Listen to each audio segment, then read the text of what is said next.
নমস্কাৰ প্ৰিয় দৰ্শক, প্ৰজ্ঞান ইউনিভাৰ্ছ চেনেলত আপোনালোকক সকলোকে স্বাগতম জনাইছোঁ, য'ত আমি ৰাশি গ্ৰহ আৰু আপোনাৰ জীৱনৰ লগত জড়িত প্ৰতিটো গুৰুত্বপূৰ্ণ ৰাশিৰ বিষয়ে আলোচনা কৰোঁ। আজি আমি কথা পাতিম কন্যা ৰাশিৰ বাবে 2025 চনৰ 14 ডিচেম্বৰৰ পৰা 20 ডিচেম্বৰলৈ সম্পূৰ্ণ সাপ্তাহিক ৰাশিফল। য'ত আপোনাৰ জন্ম ৰাশি বা চন্দ্ৰ ৰাশি কন্যা ৰাশি হয়, তেন্তে তেতিয়া এই ভিডিঅ'টো আপোনাৰ বাবে অতি বিশেষ হ'ব। কাৰণ এই সপ্তাহত ভাগ্য আপোনাৰ পক্ষত, আপুনি সুযোগ পাব, প্ৰগতিৰ পথ মুকলি হ'ব। কিন্তু এটা কথা মনত ৰাখিব, সুযোগবোৰ স্বয়ংক্ৰিয়ভাৱে ফলাফলৰ সূচনা নকৰে, সেইবোৰ জব্দ কৰিব লাগিব। গতিকে আৰু গুৰুত্ব নিদিয়াকৈ এই সপ্তাহত আপোনাৰ কেৰিয়াৰ, পৰিয়াল, প্ৰেম, ধন, স্বাস্থ্য আৰু ভৱিষ্যতৰ বাবে কি হ'ব সেয়া জানি লোৱা আহকচোন। প্ৰিয় দৰ্শক, এই সপ্তাহটো অগ্ৰগতি, সুযোগ আৰু আত্মবিশ্বাসেৰে ভৰি আছে। নতুন কেৰিয়াৰৰ সম্ভাৱনা, আৰ্থিক শক্তি, সম্পৰ্কত স্থিৰতা, অধ্যয়নৰ আৰু প্ৰতিযোগিতাত সফলতা, ভ্ৰমণৰ পৰা লাভ, কিন্তু এটা সতৰ্কবাণী আছে। অতিমাত্ৰা চিন্তা কৰা, অপ্ৰয়োজনীয় নিখুঁততাবাদ, সকলো নিয়ন্ত্ৰণ কৰাৰ অভ্যাস।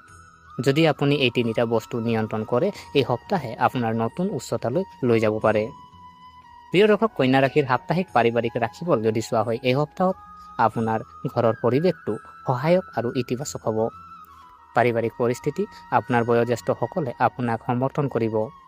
মাক দেউতাকৰ আশীৰ্বাদ পাব, ভাই ভনীৰ লগত সম্পৰ্ক মজবুত কৰিব, যদিও পৰিয়ালৰ দায়িত্ব বৃদ্ধি পাব পাৰে। ভাল খবৰটো হ'ল যে আপুনি সেইবোৰ মানসিক চাপ নোহোৱাকৈ চম্ভালিব পাৰিব।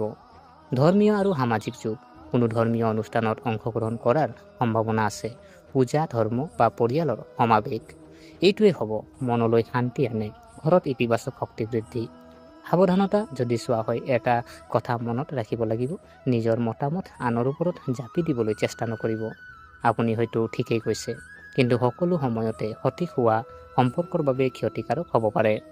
কন্যা ৰাশিৰ সাপ্তাহিক প্ৰেম ৰাশিফল যদি চোৱা হয়, প্ৰেমৰ জীৱনৰ বাবে এই সপ্তাহটো যথেষ্ট শক্তিশালী আৰু সুস্থিৰ বুলি ক'ব পাৰি। প্ৰেমৰ সম্পৰ্কত আপোনাৰ সংগীৰ পৰা আপুনি সম্পূৰ্ণ আৱেগিক সহায় লাভ কৰিব। পাৰস্পৰিক বুজাবুজি বাঢ়িব, পুৰণি মতানৈক্যৰ সমাধান হ'ব পাৰে। এই সপ্তাহত এটা আচৰিত এটি উপহাৰ বা এটা বিশেষ মুহূৰ্ত আপোনাৰ সম্পৰ্ক গভীৰ কৰিব পাৰে। অবিবাহিত জাতক জাতিকাৰ বাবে আপোনাৰ সম্পৰ্ক আনুষ্ঠানিক কৰি তুলিবলৈ মন যাব পাৰে। পৰিয়ালৰ লগত কথা পাতিবলৈ সাহস লাভ কৰিব, সঠিক সময়ত সঠিক সিদ্ধান্ত লোৱাৰ সম্ভাৱনা আছে। বিবাহিত জাতক জাতিকাৰ বাবে বিবাহিত জীৱন শান্ত আৰু ইতিবাচক হ'ব। আপোনাৰ সংগীৰ সৈতে আৱেগিক সংযোগ বৃদ্ধি পাব। মাত্ৰ এটা উপদেশ, যোগাযোগ মুকলি কৰি ৰাখক, মনত যি আছে স্পষ্টকৈ কওক।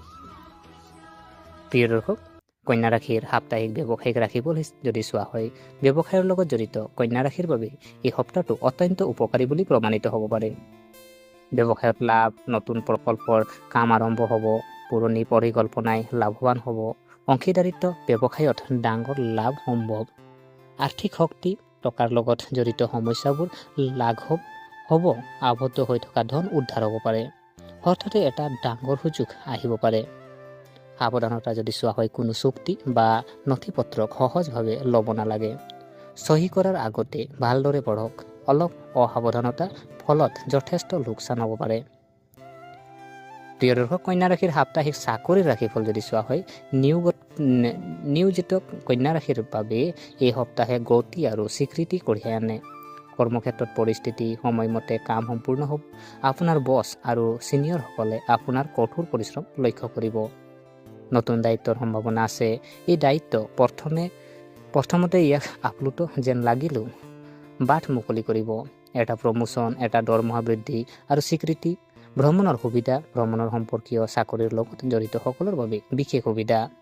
বদলি বা চৰকাৰী ভ্ৰমণৰ সম্ভাৱনা। সাৱধান হওক, কামৰ ওপৰত নিজকে অতিৰিক্ত বোজা নিদিব। নিজকে ক্লান্ত কৰাৰ পৰা বিৰত থাকক, অন্যথা ক্লান্তিয়ে আপোনাৰ আউটপুট হ্ৰাস কৰিব পাৰে। কন্যা ৰাশিৰ সাপ্তাহিক যুৱ আৰু কেৰিয়াৰৰ ৰাশিফল যদি চোৱা হয়, ছাত্ৰ ছাত্ৰী আৰু যুৱক যুৱতীসকলৰ বাবে এই সপ্তাহটো উৎকৃষ্ট বুলি ধৰিব পাৰি। অধ্যয়নত মনোযোগ শক্তিশালী হৈ থাকিব, আপোনাৰ মনটো পঢ়া শুনাত কেন্দ্ৰীভূত হ'ব, আপোনাৰ কষ্টৰ ফল পাব। প্ৰতিযোগিতামূলক পৰীক্ষাৰ বাবে প্ৰস্তুতি চলাই থকা ছাত্ৰ ছাত্ৰী এই সপ্তাহটো ত্বৰান্বিত হ'ব, আত্মবিশ্বাস বাঢ়িব। দক্ষতা আৰু পাঠ্যক্ৰম, নতুন দক্ষতা, নতুন প্ৰশিক্ষণ কাৰ্যসূচীত যোগদানৰ বাবে এই সময় অনুকূল।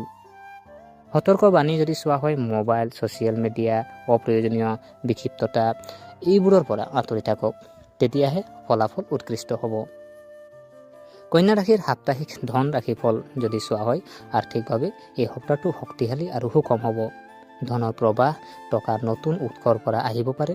আবদ্ধ হৈ থকা ধন লাভ কৰাৰ সম্ভাৱনা, বিনিয়োগৰ পৰা লাভৰ সম্ভাৱনা, সম্পত্তি যোগ, ৰিয়েল ইষ্টেটৰ সৈতে জড়িত সিদ্ধান্ত আপোনাৰ পক্ষত কাম কৰিব পাৰে। সম্পত্তিৰ ক্ৰয় বিক্ৰয়ৰ বাবে ভাল সময়। খৰচ, ভ্ৰমণ, বিনোদন, পৰিয়ালৰ খৰচ বাঢ়িব পাৰে, কিন্তু এই খৰচবোৰ আপোনালোকৰ বাবে বোজা হৈ নাথাকিব। মাত্ৰ মনত ৰাখিব, অপ্ৰয়োজনীয় খৰচ সীমাৰ ভিতৰত ৰাখক।